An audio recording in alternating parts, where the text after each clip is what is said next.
Halo semuanya, kembali lagi di channel saya Febrian Sinambela dan masih seputar tentang perpajakan. Dan pada video kali ini saya akan membahas tentang PPh pasal 4 ayat 2. Oke, yang pertama saya akan menjelaskan pengertian dari PPh pasal 4 ayat 2 itu sendiri. PPh pasal 4 ayat 2 atau pajak penghasilan pasal 4 ayat 2 atau disebut juga PPh final adalah pajak yang dikenakan pada wajib pajak badan maupun wajib pajak pribadi atas beberapa jenis penghasilan yang mereka dapatkan dan pemotongan pajaknya bersifat final. Tarif PPh pasal 4 ayat 2 ini berbeda-beda untuk setiap jenis penghasilannya. Misalnya, untuk UMKM, wira swasta atau bisnis online dengan omset usaha kurang dari 4,8 miliar dalam 1 tahun pajak, maka tarif pajaknya adalah 0,5% dari total omset penjualan dalam 1 bulan. Pengertian PPh pasal 4 ayat 2 atau PPh final. PPh pasal 4 ayat 2 atau PPh final adalah pajak penghasilan atas jenis penghasilan-penghasilan tertentu yang bersifat final dan tidak dapat dikreditkan dengan pajak penghasilan terutang.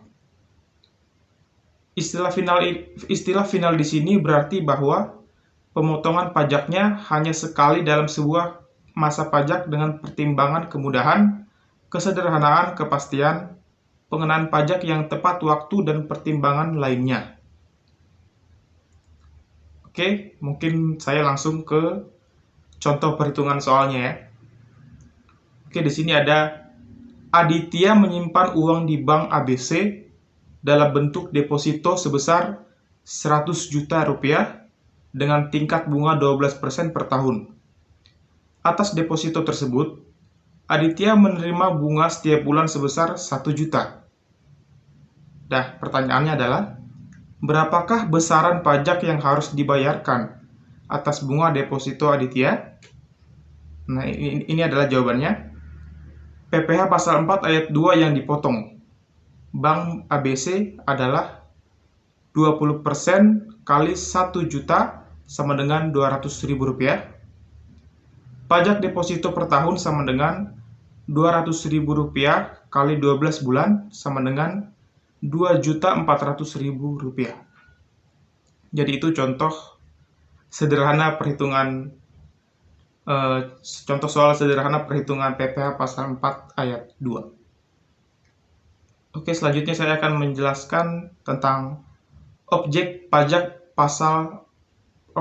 PPh pasal 4 ayat 2. Objek pajak PPh pasal 4 ayat 2 dikenakan pada jenis tertentu dan penghasilan atau pendapatan yang berupa, yang pertama itu peredaran bruto atau omset penjualan sebuah usaha di bawah 4,8 miliar dalam 1 tahun masa pajak.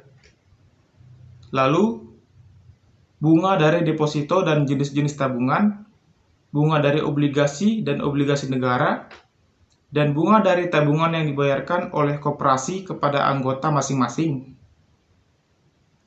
Lalu transaksi saham dan surat berharga lainnya, transaksi derivatif perdagangan di bursa, dan transaksi penjualan saham atau pengalihan ibu kota mitra perusahaan yang diterima oleh perusahaan modal usaha.